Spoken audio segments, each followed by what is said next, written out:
जय श्री खाटू श्याम। आज की कहानी है चेतन की।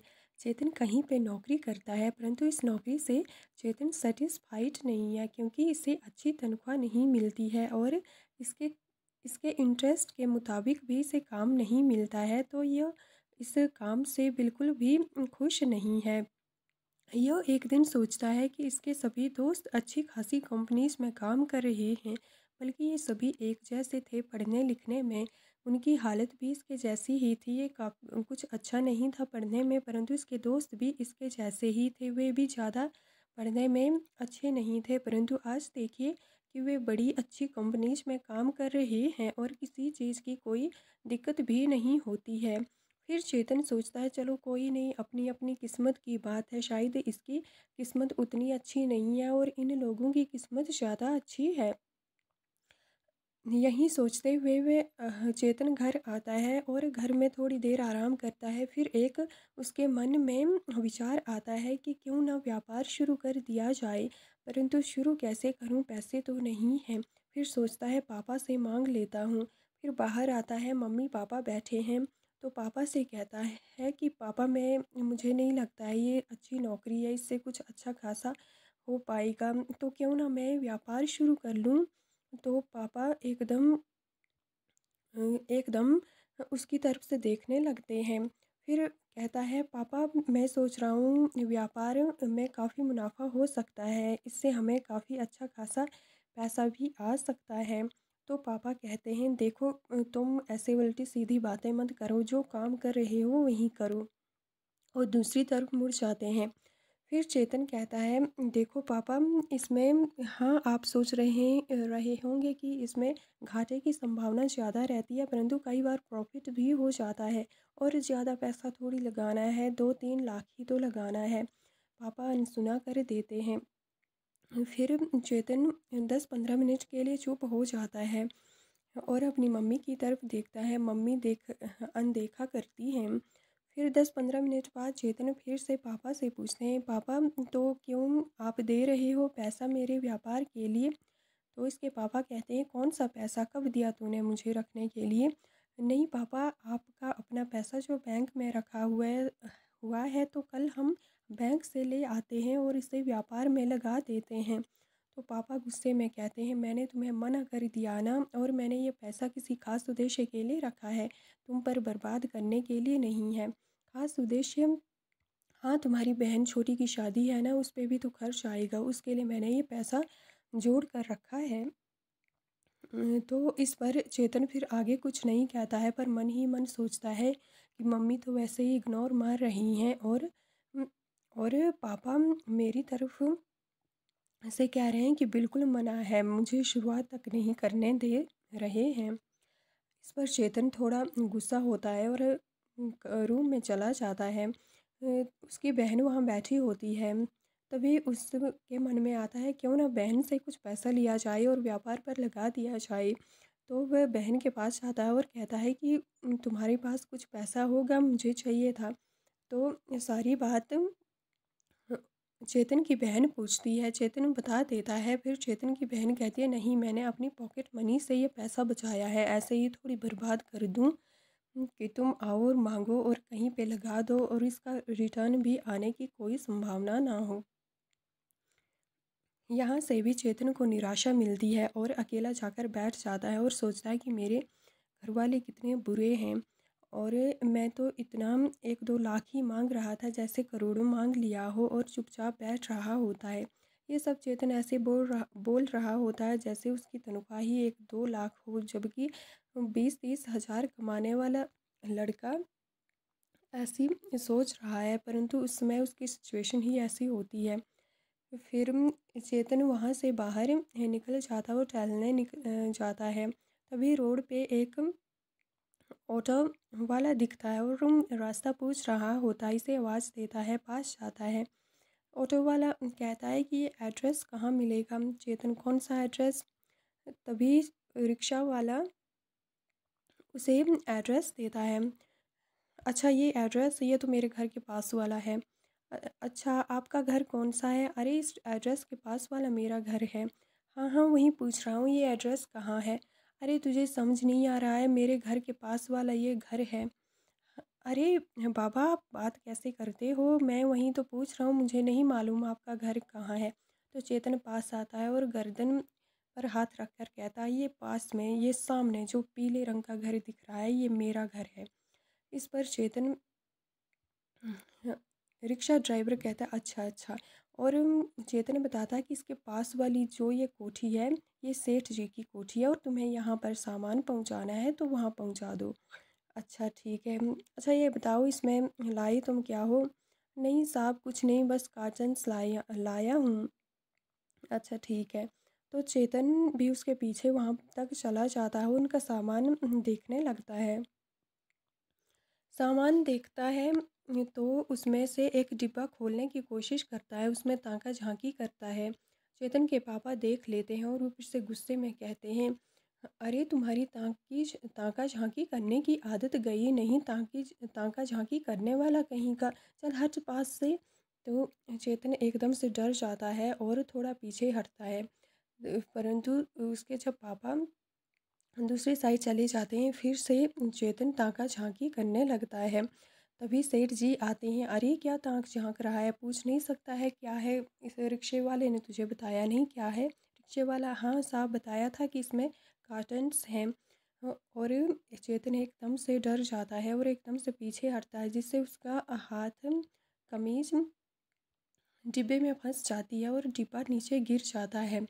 और सेठ जी दौड़ते हुए आते हैं, अरे ये क्या कर दिया, नुकसान कर दिया, क्या था इसमें? और इस डिब्बे में देखते हैं कि एक प्यारी सी श्याम बाबा की मूर्त थी, जिसे 1-2 महीने बनाने में लग गए थे। और सेठ जी और गुस्सा हो जाते हैं कि अरे ये क्या कर दिया तुमने, तुझे मालूम है ये कितनी महंगी मूर्त है और इसे बनवाने में मुझे 3 महीने का समय लगा है, आसपास तो ये कहीं मिलती ही नहीं है। यह सुनकर उसके पापा भी थोड़ा पीछे हटते हैं और सोचते हैं कि अब इसका क्या किया जाए, इसने और नुकसान करवा दिया। इतने में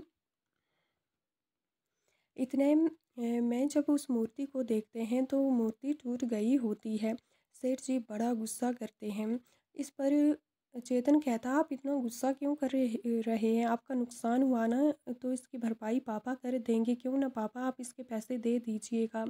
तो पापा कहते हैं, क्योंकि इन्होंने सुन लिया था कि ये मूर्ति काफ़ी महंगी है, जिसकी कीमत बहुत ज़्यादा है, तो इतने पैसे मैं कहाँ से दूँ? तभी पापा कहते हैं, मैं क्यों दूँ, तुमने तोड़ी है, तुम अपने पैसे कमाओ और अपनी तनख्वाह में से दे दो। तुमने तोड़ी है तो तुम इसकी भरपाई करो। और उसके पापा वहाँ से चले जाते हैं। अब चेतन सोचता है कि मैं इसका पैसा कहाँ से दूँ, मेरी तो तनख्वाह वैसे ही इतनी कम है। जब वह सेठ जी से पूछता है कि अच्छा ये बताओ इसकी कीमत क्या है, क्या कीमत होगी इसकी? सेठ जी कीमत बताते हैं तो चेतन की तनख्वाह के आसपास की भी कीमत नहीं है। 3 महीने की तनख्वाह देकर भी इस मुहूर्त का मूल्य चुकाना मुश्किल है। चेतन चेतन अब ना आगे का रहा ना पीछे का। तभी सेठ जी कहते हैं, अच्छा तुम जाओ और इस मुहूर्त को दुकान से बदलवा कर लाओ और पैसा भी अपना देना। चेतन एक तो दुखी था, ऊपर से अब ये मुहूर्त का प्रॉब्लम इसके सामने आ गया। मूर्त को अपने पास रखता है और इसे सेठ जी से जहाँ से मूर्त खरीदी थी या बनवाई थी उसका एड्रेस पूछता है। सेठ जी इसका एड्रेस देता है और फिर चेतन आगे जाता है और दुकान के लिए चल पड़ता है। तभी रास्ते में एक आदमी मिलता है, अरे चेतन अब पता नहीं मेरा क्या होगा, ऐसे ही बड़बड़ाने लगता है। तो चेतन पूछता है, अरे क्या हुआ, आप इतना क्यों सुना रहे हो, क्या हुआ? अरे चेतन बेटा क्या बताऊँ, कल भी तुम्हारा चेहरा देखा था तो पता है तुझे, पहला ग्राहक भी शाम के 3 बजे आया था। पता नहीं आज क्या होने वाला है, आज कौन सा ग्राहक आने वाला है या आएगा भी नहीं। और चेतन एक और मनुष्यत का टीका अपने माथे पर लगाते हुए कहता है, अरे क्या बोल रहे हो, आप कहना क्या चाहते हो कि मेरी वजह से आपकी दुकान नहीं चल रही है, आप मुझे मनहूस कहना चाहते हो? तो इनके बीच थोड़ी नोका झोंकी होती है। तो दुकानदार कहता है, हाँ हाँ और नहीं तो कल भी तुम्हारी वजह से मेरा मुनाफा नहीं हुआ था। इससे चेतन को काफ़ी बुरा लगता है और वह वहाँ से आगे बढ़ जाता है।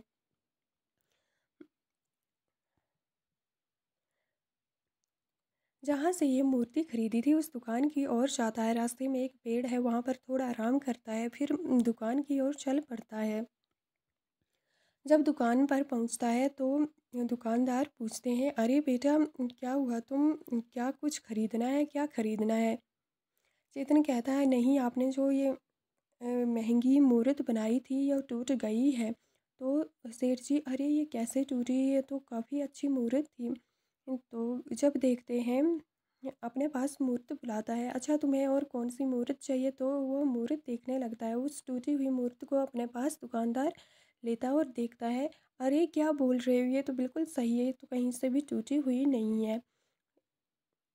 चेतन भी उसमें देखता है तो मूर्ति बिल्कुल सही है, इसमें एक भी खरोंच नहीं आई है।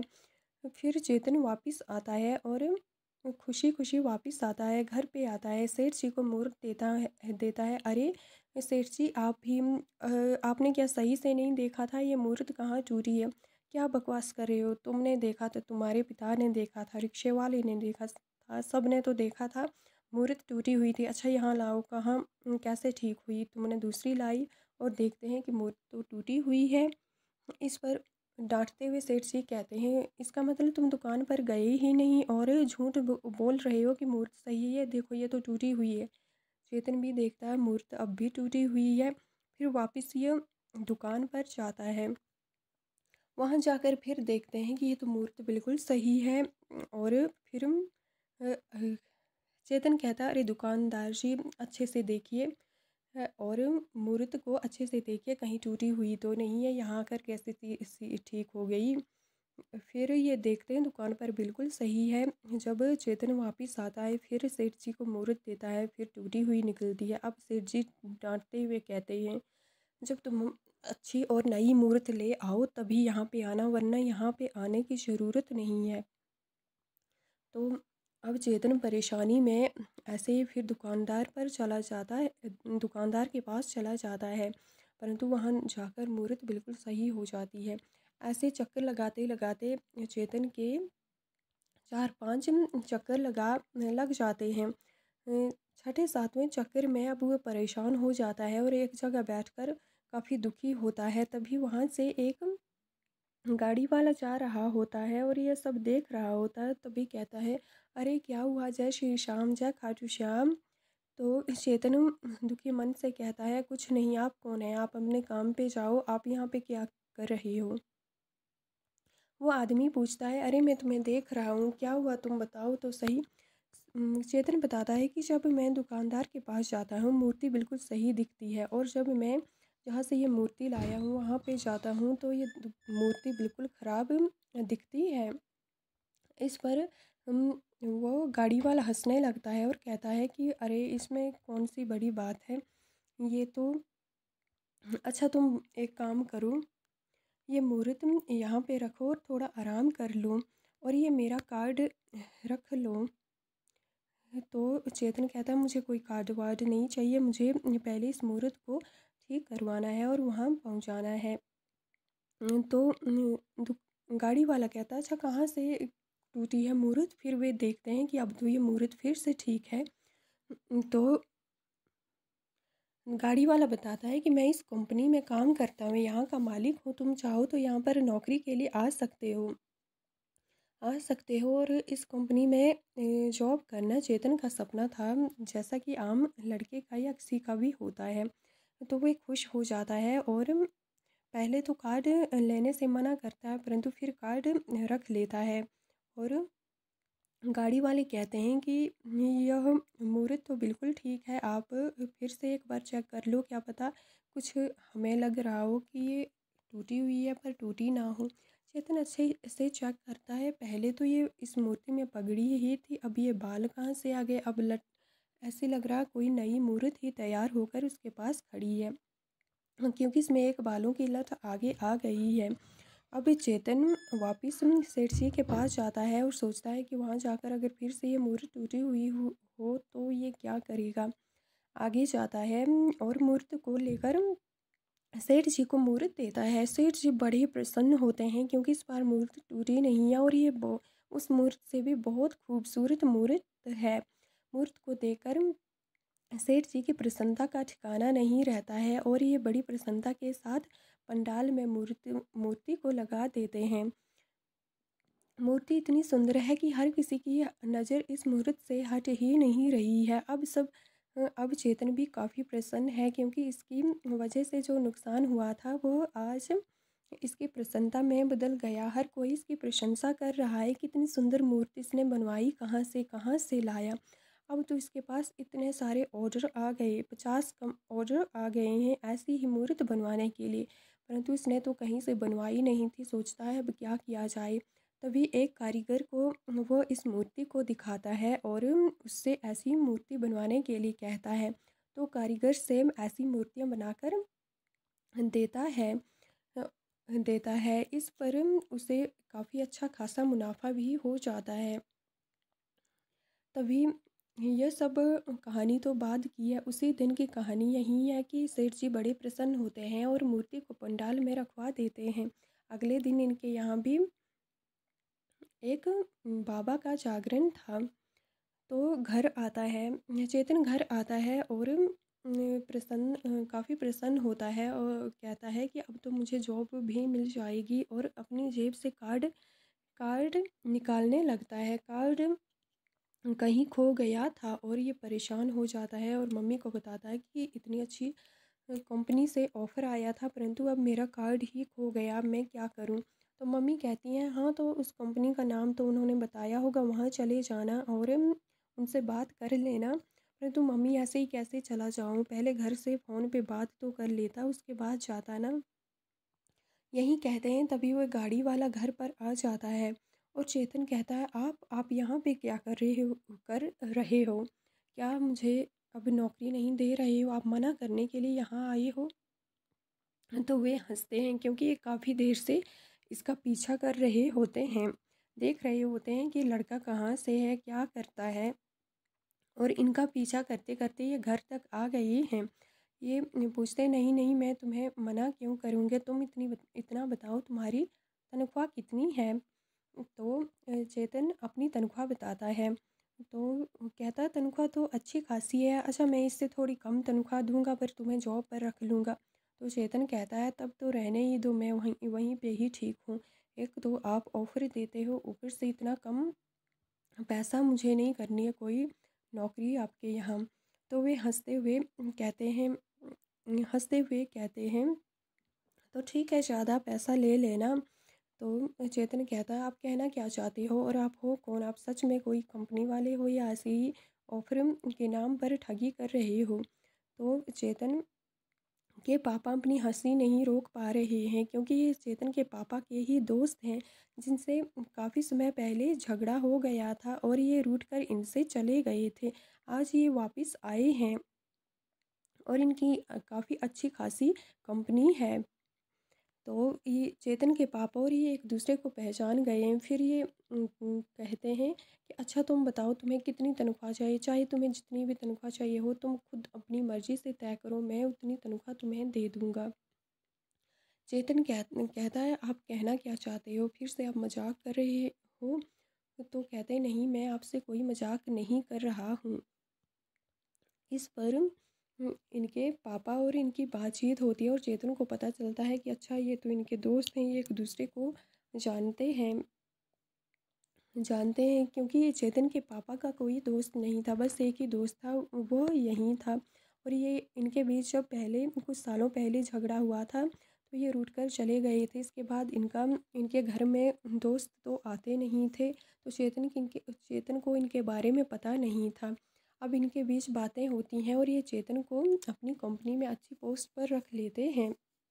अब चेतन की अच्छी खासी तनख्वाह भी है और यह पूरा परिवार बड़ा प्रसन्न है। ये गाड़ी में जो इंसान थे ये खाटू श्री को बहुत मानते थे और कहीं कोई खाटू श्री को मानने वाला मिल जाए तो उसके लिए तो अपनी कंपनी भी देने को तैयार थी होते हैं और मनचाही तनख्वाह दे देते हैं। इस पर जब उन्होंने चेतन को रास्ते में इस तरह खाटू जी की मूर्ति को ले जाते हुए देखा तो वो इससे काफ़ी प्रसन्न थे, और जब घर पर आते हैं तो और भी प्रसन्नता मिलती है, क्योंकि ये तो इनके दोस्त का बेटा है। आम पर उस कंपनी में ऐसा देखा जाता है कि वहाँ पर एक टीवी लगी होती है, उसमें ज़्यादातर श्याम बाबा के प्रोग्राम्स ही चलते हैं। वे अपनी कंपनी की समृद्धि में श्याम बाबा का योगदान मानते हैं। इस पर अब चेतन काफ़ी प्रसन्न है, क्योंकि इसे श्याम बाबा की कृपा से एक अच्छी जॉब भी मिल गई है, और वो अच्छी कंपनी में काम भी करता है। इनकी बहन की शादी भी हो गई है, और जो पास में जागरण था वो भी अच्छे से समृद्ध हो जाता है। इस जागरण से जो इसे 50 ऑर्डर आए थे मूर्ति बनवाने के, ये भी उसने कंप्लीट करवा दिए थे, और इसे काफ़ी अच्छा खासा मुनाफा इस ऑर्डर से मिला था। जय श्री खाटू श्याम। आज की कहानी यहीं तक थी।